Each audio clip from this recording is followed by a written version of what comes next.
This program airs statewide on California Public Television and is a California's Gold classic. This series is endorsed by the California Teachers Association, the California School Boards Association, and the California Library Association.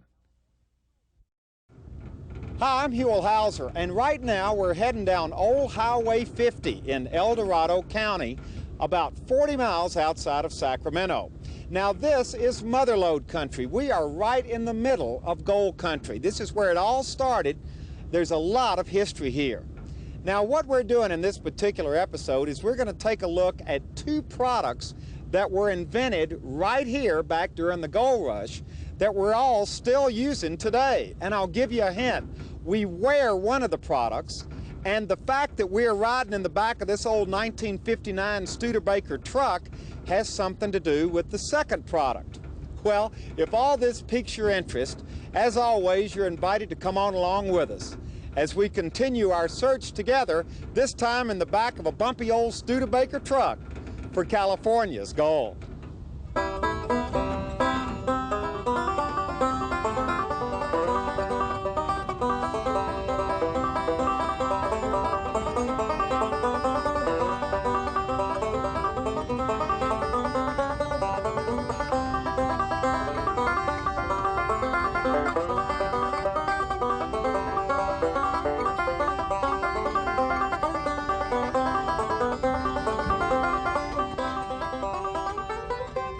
Our first stop was Placerville, a nice little gold rush town right in the heart of gold country.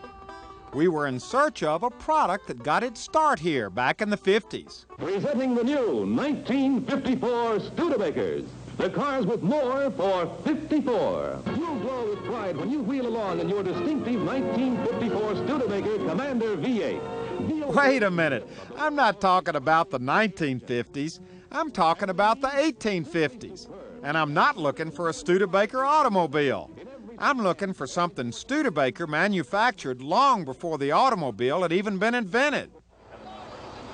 And to locate this product, I headed over to the El Dorado County Fairgrounds in Placerville, specifically to the El Dorado County Historical Museum, which is located in a big building on the fairgrounds. And after a quick tour of the place by Beverly Herzog, one of the docents, we got to the Studebaker exhibit I was looking for. Now, Beverly, we are here to see your museum's #1 exhibit, and I've peeked, so I know what it is. But looking at it, it just looks like kind of a rotting old wheelbarrow. Well, that's exactly what it is, but there's more to it than that. Okay, and you're the one who's going to tell us the story. This is the beginning of the Studebaker automobile. The wheelbarrow was made by John Studebaker. He came out west in 1853 looking for his fortune. Just like everybody else. Just like everybody else. So he came out to pan for gold, to mine for gold, to... Well, he was smarter than that. Most of the men who were panning and mining for gold didn't make near as much money as he did by shoeing horses and repairing wagons. So he came out to shoe horses and repair wagons. For the people who were panning for gold. And ended up making a wheelbarrow. And I don't know, how did he get to the wheelbarrow? Well, he came here to Placerville. Placerville in those days was called Old Dry Diggins. It was very rich, but it didn't have much water. The miners needed a way to bring the gravel from their claims to some water so that they could work the gold out of it. And he started building wheelbarrows. He didn't invent them. He built them, though. He started building the wheelbarrows, and people started buying them. In the 5 years that he was here, from 1853 to 1858, he accumulated $8,000 in gold, which he took back to his family's wagon works in South Bend, Indiana. And that put his family's business into the big time. And then when the Civil War came, they got a wagon building contract for the government, which put them in the bigger time. And eventually that resulted in the Studebaker automobile. Empire. Empire. And it all started right here. Right here. Now, he made, nobody else was making wheelbarrows back then out here for miners to? Well, not here in this area. So he had the exclusive corner on making wheelbarrows. And what was the deal here? Is it all right for me to touch this? Sure, sure. Because this is one of the originals. Yes, it really is. Wow. And what would the miners do? They would just load what would they have it socked up? Well, they had sides. You see that there would be sides that would sit on the side, and they would come in. Railings. Railings, yes. And they'd put the rock in the center, and then they would take it down to the nearest stream where they could wash it out and pan the gold out of the rock. Wow. Well, I'm afraid this is a historic, this is a historic wheelbarrow. I don't want to do anything to. So he sold enough of these to accumulate $8,000 worth of gold. And that was a lot of gold in those days. Yeah. So I guess every miner that was out in this part of the mother lode would have had one of these Studebaker wheelbarrows. Very much so. So the name Studebaker was known long before. Long before the automobile ever was invented. That's probably our greatest treasure in the museum, even today, you know. We have people from all around the world that come here to see Studebaker's wheelbarrow and to ask us questions. Yeah. How do they find out about it? Well, they have a Studebaker association, you know, and these are relatives of Studebakers or people that worked for them, or somebody has a Studebaker car. They all know from the legend, even in the east there, you know, where he's from, they have the legend that he started in Placerville making wheelbarrows. And so actually made things before wheelbarrows, but they sold like hotcakes, you know. So they come here, this is kind of the Studebaker shrine right here. Right. They want to see the site which is marked in downtown Placerville and what pictures we have, and, you know, things like this picture of Studebaker, you know, in 1912. And it's kind of neat. We almost know the Studebaker people because they usually have a big wad of memorabilia that they want to quiz you on to make sure you've got it right, you know. Take your mark, get set. All right. It takes place every year at the Dorado County Fair. They call it the John M. Studebaker World Championship Wheelbarrow Race, and it's a doozy. Sponsored by the Kiwanis Club of Placerville, it's held in honor of Mr. Studebaker and his famous Gold Rush era wheelbarrows. Now the race takes contestants in several categories around a course that involves all kinds of obstacles. Now, how many years have you been doing this? About 15 years. So you have watched the excitement over the years. Oh, yeah, I sure have. Watch them mid-mountains, little kids. We used to have little kids 6 and up. Talk about something that was exciting, the crowd pleasers, you know, and a little bit of water. Really never made a big trip out of it. They just used the little ones, but it was so cute. And then one time we had regular shovels, but people were about to get killed on it. So we went to Go-Pans the last couple of years, and we had rocks rather than sand. And we had river rocks, and it was busting our wheelbarrows up.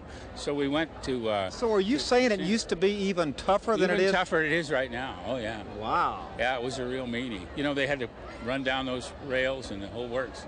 It was really bad. Well, it's still pretty tough. Oh, it's pretty tough. It's about 4.5 minutes in the main race. It's just absolutely a man killer. Is that right? You agree? Oh, absolutely. Those little girls, when they first started going over that log, it's a 42-inch log. And then when the big kids get involved, it gets more serious. And then when the money's at stake, it gets really serious when these firemen get out here. That's why we have a triple check on the finish line. And before we announce the winners, What do you mean a triple check? Well, we have 3 people monitoring to see that the finishers are in the order that they actually finish. So you think there might be something, I mean, everything has to just be right down the line, because as we get some of the heavyweights out here, they get very serious about this. And we don't want to be on the wrong end of that. So. Well, you certainly don't want to be in the middle of that. Absolutely. Now, this race started here at the Dorado County Fair back in 1939, and I'm standing with a guy whose name is on the trophy for the first, well, it's on there for 8 years. You won it the first year and then 7 years after that. That's right, yeah. What was that like, Chad? Well, it was exciting. I needed the money, I was young, had a big family, and so there was a lot of excitement connected with it. Now, was the race the same back in 1939 as it is today? We had 8 or 9 hurdles. We didn't have quite as rough a course. There was no uphill running, and there wasn't a water hole.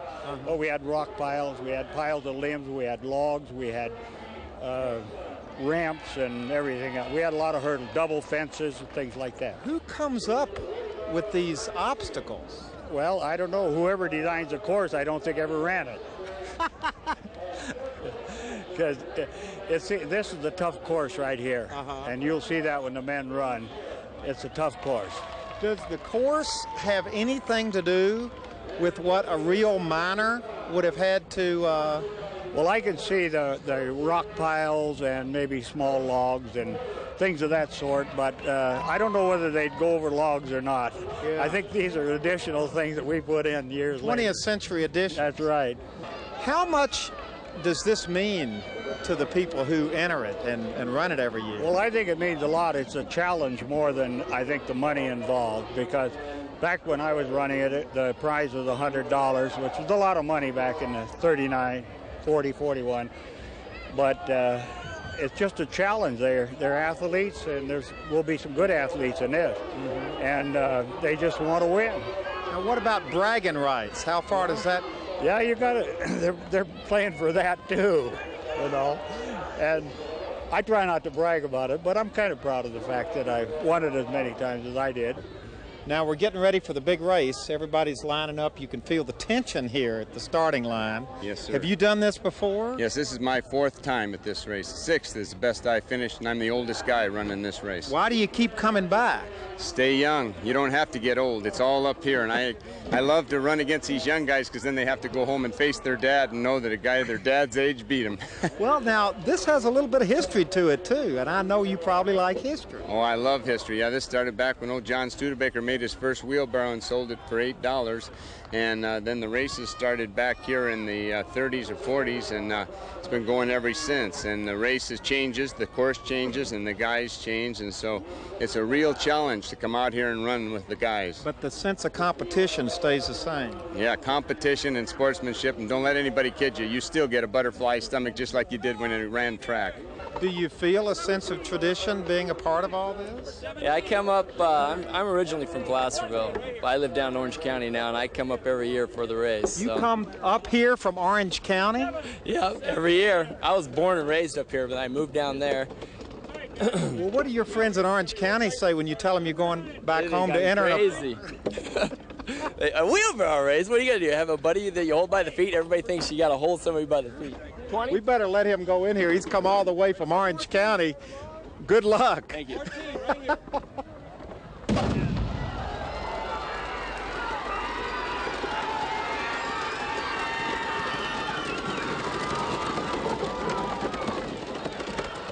It's harder than it looks, isn't it? Oh, yeah, it is. Anybody who has not run it can't realize it. It looks like it might be easy going over these logs and all that, but when you're running and you're competing against others and you're lifting and you're doing the whole thing at one time, believe me, a person has to be in shape. And a wheelbarrow is not the most natural thing to be doing all of this with. No, just to run around this course is one thing. But if you're carrying a wheelbarrow over these things and running with a wheelbarrow, it's a lot different. Congratulations. You know, you're shaking hands with a man who won the first one back in 1939. He's great. He's my idol. He gave me the good luck handshake before I started. What do you think about this guy? Well, I think he's tough. This is what, 3 times now? You won it? No, this is my 2nd time. We're winning first. Yeah, well, I took 2nd, 3rd, and 4th. He was giving me commentary as you were running, telling me all of the things, the way you were feeling around the race. Tired. It is, isn't it? Oh, once you hit that hill, that's where you got to put it to him. There is a killer, and then getting out of that water hole is another killer. Yeah, you can hardly see by the time you get in the water hole. Well, congratulations. Yeah, I thank you. Great. I'm glad to Thank you, get this shot. There they are, the first winner and the last winner. Thanks. The last Studebaker automobile was produced on March 17, 1966. But the Studebaker name is still very much alive right here in California, in El Dorado County, where the local citizens are rightfully very proud of the fact that it all started right here back in 1853 with a simple wheelbarrow which sold for $8 and was manufactured by Mr. John M. Studebaker to help out the gold miners. To get to our next destination in search of a product produced in California back during the gold rush, we headed right over the Bay Bridge for San Francisco. Now, we were heading for a manufacturing plant located on Valencia Street. It was a neat old building that's been in continuous operation since 1906.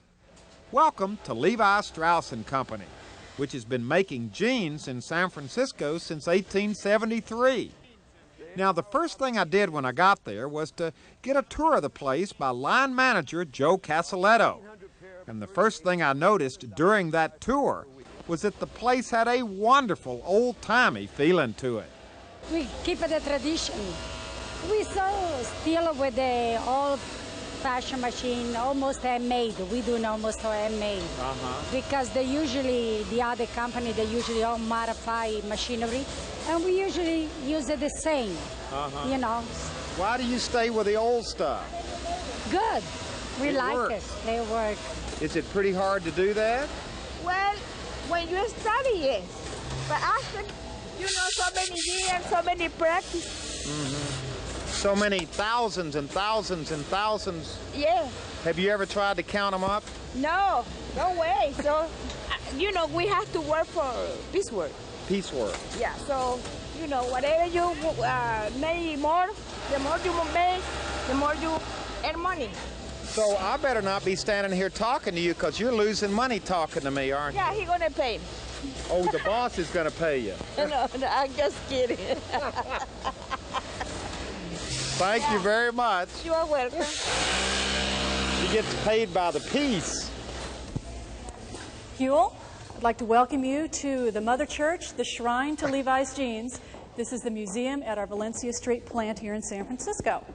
And this is the chronological story of Levi Strauss. And a wonderful story it is. Of course, it started with this wonderful man right here, Mr. Levi Strauss, who came to San Francisco in 1853. I think he knew that the only way to make money in the gold rush was to sell supplies to miners. So he didn't come here to pan gold. He came here to open a wholesale dry goods business. This man does not look like a 49er to me. No, he looks I don't very think so. Sophisticated and Eastern. Yes, he was. He had lived in New York for a number of years after coming to the States from Bavaria. And as a young man of 24, came to San Francisco to find his fortune. And he found it. He certainly did. How did he get started? Well, as I said, he started with a wholesale dry goods business. He was selling other people's clothing. He was selling corsets and collars and buttons and all kinds of fabric. And the business was going along pretty well. And he came upon the idea sometime after his arrival of making some really sturdy pants out of a type of material called cotton duck or possibly canvas. The miners love these, and he sold these for a number of years. And continued. Now, wait a minute. Are these miners wearing Levi's, what would have been Levi's then? These miners are wearing a later version of the pants, the riveted version, probably cotton duck or denim, as are these delightful young gentlemen down here. I got you. Okay, so we're getting ahead of ourselves here. Just a little bit. Okay. I'd like to show you a little exhibit over here. In 1872, Levi got a letter from a tailor, one of his customers from Reno, Nevada, who'd bought a lot of his bolts of cloth. And Jacob Davis had come up with this great idea to put rivets in the corners of the pants he was making for his customers because they were miners and they put ore in their pockets, and of course the pockets kept on ripping. So he came up with this idea but didn't have the $60 he needed for the patent, so he asked Levi Strauss if he'd like to take out the patent together. Of course, Levi thought it was a great idea and brought him to San Francisco in 1873 after they got the patent to start what you see today. So the rivets were the trademark of these jeans from almost the earliest days. From the very beginning, that's right. In fact, we were the only company allowed to rivet clothing for 34 years until the patent ran out. And the rivets had a specific, they were not, this wasn't cosmetic, this really meant something. These were because work the miners pants. had the ore in their pants. That's right. They were pants for men who had hard work, and not just miners, lumbermen, railroad men, farmers, ranchers, anybody who needed a pair of pants that wasn't going to fall apart wore our riveted clothing. Now, speaking of pants that are falling apart, what's the story on these things? Can I pick these out? Sure.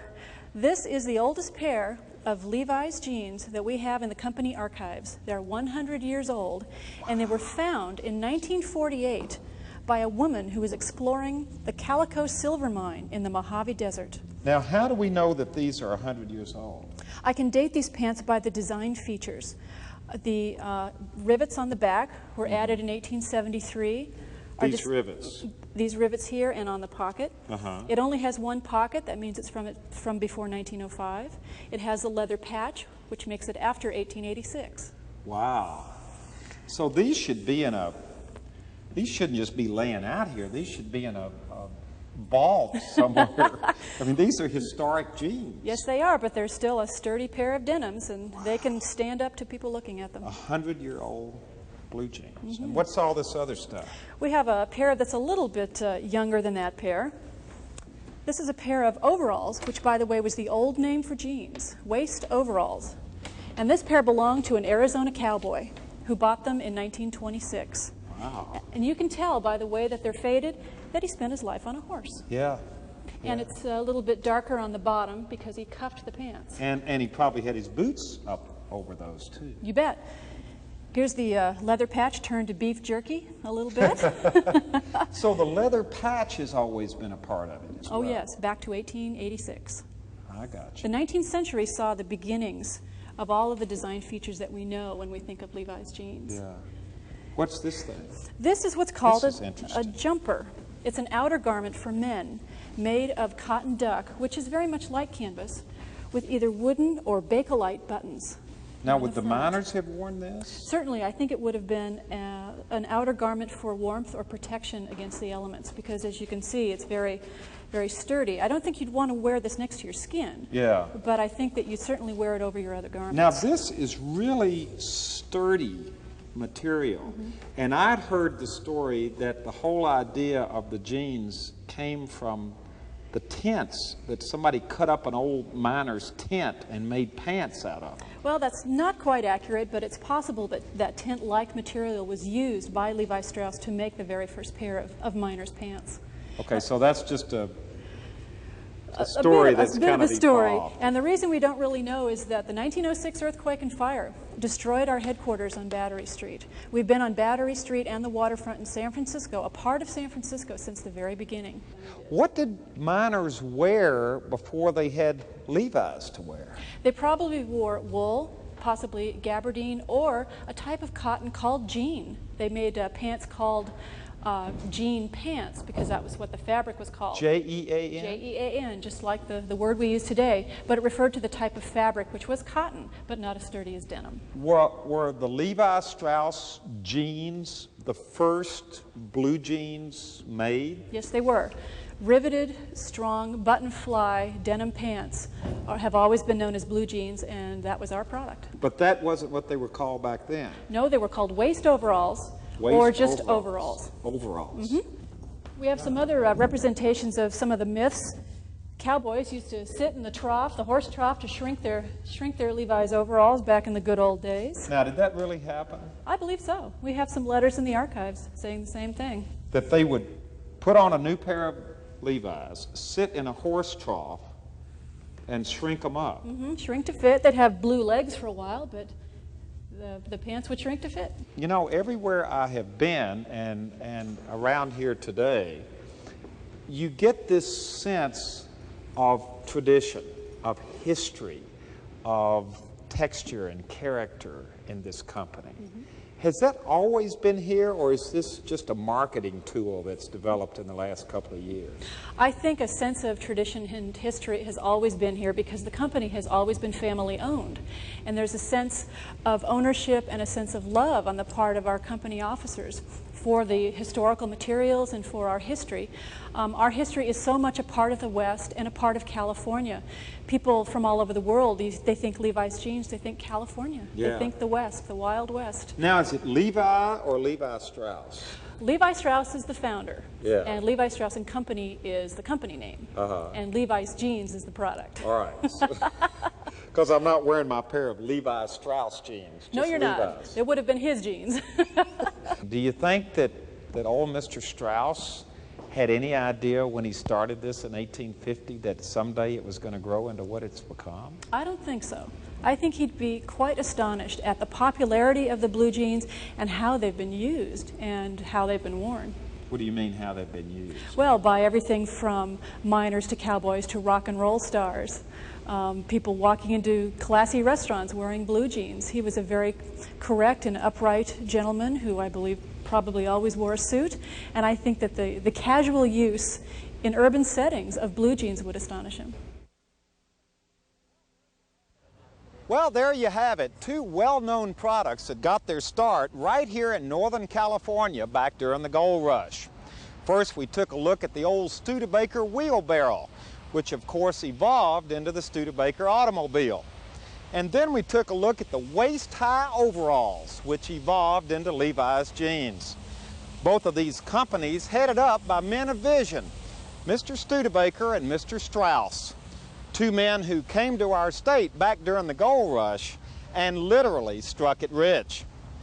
Well, as we prepare to end this episode, we're here in San Francisco at Levi Plaza, which is the world corporate headquarters for Levi Strauss & Company. It's a beautiful sunny afternoon, and we really hate to go, but we got places to go and things to see, and as always, you're invited to come on along with us again next time as we all continue our search together for California's gold. Goodbye, everybody. Let's take a ride around Hollywood, the dream town, in America's marvelous new dream car, the exciting new 54 Studebaker. You can buy this dream car right now. It's no exhibition model. It's the real thing, ready for immediate delivery. Studebaker's color-styled interiors are just as exciting as the speed-lined exteriors. But it's not beauty alone that makes Studebaker your best car buy today. Studebaker's pace-setting styling will have an important influence on future trade-in values. And Studebaker economy will have an important influence on your pocketbook. In this year's mobile gas economy run, a Studebaker champion with overdrive got a phenomenal 29 5/10 actual miles per gallon. Get low operating cost plus style. Get a 54 Studebaker. See your nearby Studebaker dealer now. Well, hello everybody, I'm Huell Hauser, and I sure hope you enjoyed this adventure. If you'd like to see it again or share it with your family or friends, or perhaps donate a copy to your local school or library, it's available on video cassette and on DVD. All you have to do is call 1-800-266-5727 and we'll be glad to send it to you right away.